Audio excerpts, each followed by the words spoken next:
सो कहीं ना कहीं हमको ये गर्व, और इसमें कोई एरोगेंस नहीं है। मैं इस माध्यम में काम, मैं जिस दिन अंग्रेजी फिल्म में जब एक दो बार काम किया, अंग्रेजी फिल्म में रिलीज ही नहीं हुई बेचारी, तो उनसे थोड़ी मैंने कहा कि यार तुम मुझे हिंदी में दे दो। तो जिस भाषा में काम कर रहा हूँ और जो भाषा मुझे आती है, तो उसमें ये छोटे छोटे जो कदम हैं ये बहुत बहुत ज़रूरी है। मेरे कुछ एक दोस्त हैं, वो बहुत ही अटक अटक के वो हिंदी पढ़ते हैं, तो उनको 10 दिन 15 दिन मैंने अपने पास बिठाया और उनसे मैंने प्रैक्टिस कराई। जब प्रैक्टिस कराई तो पहले दिन और 15वें दिन में ज़मीन आसमान का अंतर। मैं आप लोगों से निवेदन करूंगा कि अगर आप अटक अटक के पढ़ते हैं तो आज पढ़ते हैं, अगर आप रोज 1 या 2 पेज पढ़ोगे तो 15वें दिन आप फर्राटे से हिंदी पढ़ पाओगे। और कुछ नहीं तो हिंदी न्यूज़पेपर मंगा लो, नवभारत टाइम्स का सेल बढ़ जाएगा, या मराठी अगर जानते हो तो मराठी का पेपर महाराष्ट्र टाइम्स मंगा लो, लोक सत्ता मंगा लो, तो उससे उनका सेल बढ़ेगा। क्योंकि आप चाहे जितनी अंग्रेजी सीख लीजिए, आप अपनी मातृभाषा से अच्छा आपका संप्रेषण किसी भी भाषा में नहीं हो सकता, किसी भाषा में नहीं हो सकता। मैं फिर से आपका सवाल भूल गया। मैं भी भूल गई। Thing that kept me Sen, क्योंकि जिस वही होता है, मतलब थोड़ी सी चूजी हो तो बहुत सारी काम तो कर ही नहीं पाती हूँ, और तो बस राइटिंग है जो फिर तो उसी दौरान 2 स्क्रिप्ट लिखी, और थोड़ा बहुत पोइट्री का बहुत ही सिंपल वाला शौक जो बहुत ही सिंपल है, तो मैं लिखती हूँ, बिल्कुल लिखे बिना तो गुजारा नहीं है। And do you think कि जो लोग पोइट्री को समझते हैं वो जिंदगी को ज़्यादा बेहतर समझते हैं? मुझे बस इतना पता है कि वो ज़्यादा बेहतर महसूस करते हैं, बाकी नहीं। तो मनीष जी, जैसे आपने कहा कि this the whole Hindi kavita platform it became popular because Bollywood actors पढ़ रहे थे. So do you think that the poems would have done well on their own, or it needed that push from Bollywood? And why is that the case? Why does literature need Bollywood? देखिए, बॉलीवुड तो help कर ही रहा है, लेकिन हमारे यहाँ और सारी दुनिया में एक फैशन चल रहा है। तो जैसे मनोज बोल रहे थे कि हर कोई बंदा तो अंग्रेजी बोलता है। आपके साथ पास में LIC का सेल्समैन आता है, बिल्कुल निचले दर्जे का, वो भी आपको इंग्लिश में बात करता है। आपकी मच्छी वाली भी मेरी इंग्लिश में बात करती है। तो अब इंग्लिश की और हम लोग जब बड़े हो रहे थे तो इंग्लिश एक फैशन की तरह था कि वाह यार ये तो अंग्रेजी में बात करता है, तो जो फर्राटेदार अंग्रेजी बोल रहा है वो अच्छा है। अब आपका अंग्रेजी बोलने से आपका डिस्टिंक्शन खत्म हो गया। अब आप कैसे फैशनेबल बनेंगे? तो हम लोग, मतलब मेरी भाषा थोड़ी इधर उधर हो सकती है। जैसे हम लोग कॉलेजेस में जाते हैं तो हम बोलते हैं यार आप लड़कियां पटाओ, तो आप अंग्रेजी में पटाओ। तो जैसे एक कोई नाजुक सी लड़की थी, उसके क्लास में कुछ हो गया तो सारे लड़के बोलने लगे यू आर दिस दैट और जो भी है। तो एक बड़ा स्टाइलिश बंदा घुसा, बोलता कि वल्लाह रे नाजुकी, चमेली का एक फूल सर पे जो रख दिया तो कमर तक लचक गई।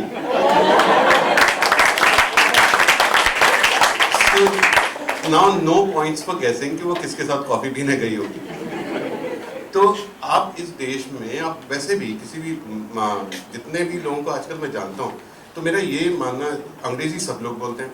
अब किसी भी पार्टी में आप जाओ, वहाँ पे किसी ने गालिब का कोई शेर पढ़ दिया, मौजू है, और मीर साहब का पढ़ दिया, और अब तो फैज़ को ढूंढने लगे। अब तो लोग कम से कम एलीट क्लास जो इंडिया की है वहाँ तो लोग ढूंढ ढूंढ के निकाल रहे हैं, अरे हाँ यार ये कविता तुम्हारी हमने याद करनी, इम्प्रेस करना है। तो अब ये चीज़ें जो हिंदी है वो इम्प्रेस करने वाली चीज़ बन गई, तो इसका फैशन आ रहा है।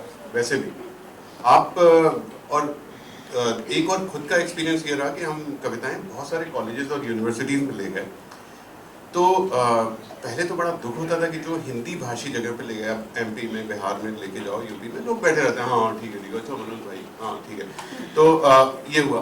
एंड देन भी यही सारी की सारी कविताएं मैं सेंट जेवियर्स भी लेके आया हूँ। आपकी मैम है जो लथानी में, तो आशा जी, तो हम लोग यहाँ पे भी लेके आए थे, और पता नहीं इसमें से कोई है क्या यहाँ।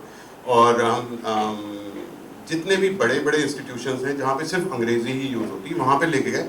एंड ये लोग like we got amazing jaw dropping response from these people. They were amazed कि यार ये क्या है, ये तो हमें कभी मालूम नहीं था, हम तो इंडियन टीवी के नाम पे सब टीवी देखते हैं, फिल्म देखनी है आधी छोड़ दी हैं, but this is very cool, what the heck is this, like it look very stylish, it felt very good. तो एक अपने बीबीसी के जो एडिटर हैं उन्होंने बताया कि यार मेरे ख्याल से यही रास्ता लेना है। मैं सबके पास जाता हूँ, भैया आप बताएं क्या करें, I ask for advice from everyone. तो ये मेरा प्रोजेक्ट नहीं है, ये भारत में नाम भले मिल रहा होगा, लेकिन मैं कितने सारे संपादक हैं, कितने सारे साहित्यकार हैं, कितने सारे फिल्म मेकर्स हैं, थिंकर्स हैं, ये सब इस प्रोजेक्ट में मैनेजमेंट वाइज और हर तरह से हेल्प कर रहे हैं।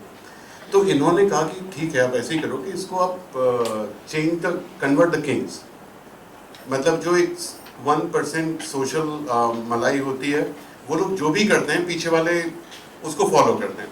आप लोगों की क्लास में भी कभी जो भी 2-4 लोग हैं वो ज़्यादा स्टाइलिश हैं, other people want to follow them और they want to pull them down, दो ही काम में लगे रहते हैं। सो वो लोग जो है एलीट क्लास को अपने आप ही दिलचस्पी हो रही है इसमें।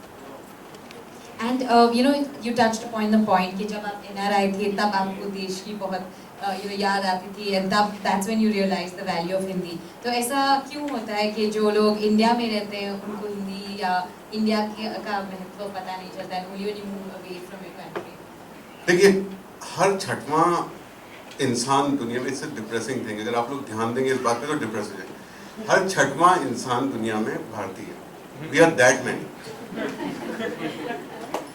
तो इस हिसाब से हर छठवां ब्रांड किसी भी चीज़ का, शूज़ का हो, कोक हो, किसी भी चीज़ का, कैमरे का हो, हर छठवां ब्रांड इंडियन होना चाहिए, तब हम देश दुनिया में बराबरी पे हैं। हम कहीं नहीं हैं, वी आर जस्ट प्राउड कि वो लोग योगा कर रहे हैं, सो दैट्स लाइक रियली सिली। हर छठवां ब्रांड है,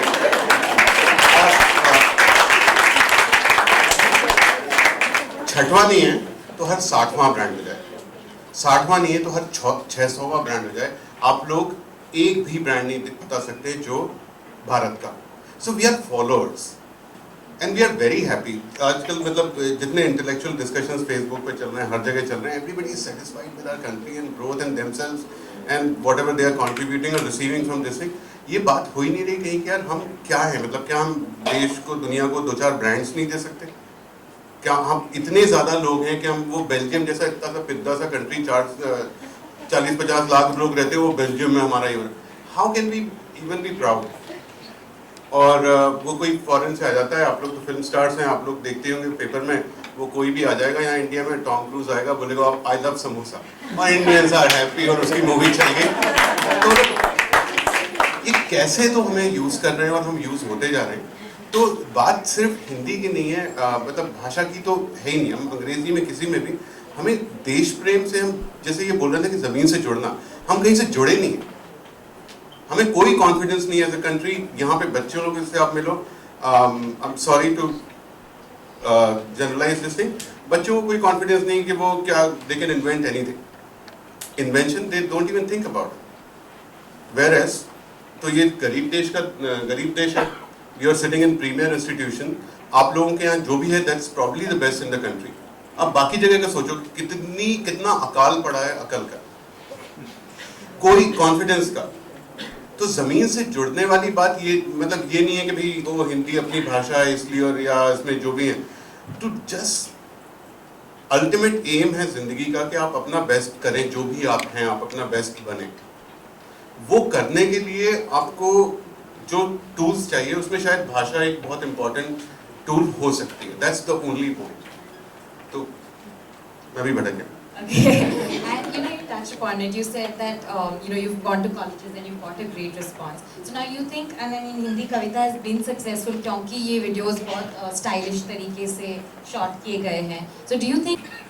जब कृष्ण संदेश लेकर गए थे पांडवों का कौरवों के पास में कि भाई झगड़ा छोड़िए और हमें 5 हमारी जो जगह है 5 ग्राम है वो हमको दे दीजिए, और बाकी का जितना भी है आपके जो यहाँ पर उपलब्ध है जितने भी राज्य में, सब कुछ आप अपने पास रख लीजिए। तो जिसपे बहुत ही बहस हो गई, वाद विवाद हुआ, और बाद में किसी एक भाई ने कहा कि इस मैसेंजर को ही यहाँ पर, ये दूध को ही बांध के यहाँ रख लो, फिर क्या कर पाएंगे देखते हैं।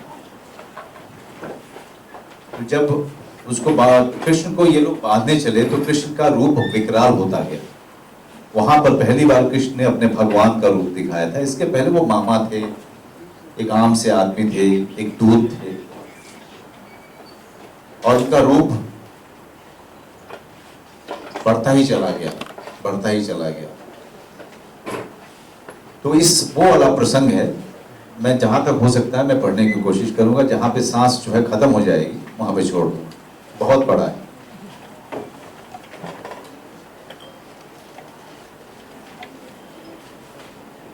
वर्षों तक वन में घूम घूम बाधा विधुनों को चूम चूम, सहधूप धाम पानी पत्थर, पांडव आए कुछ और निखर।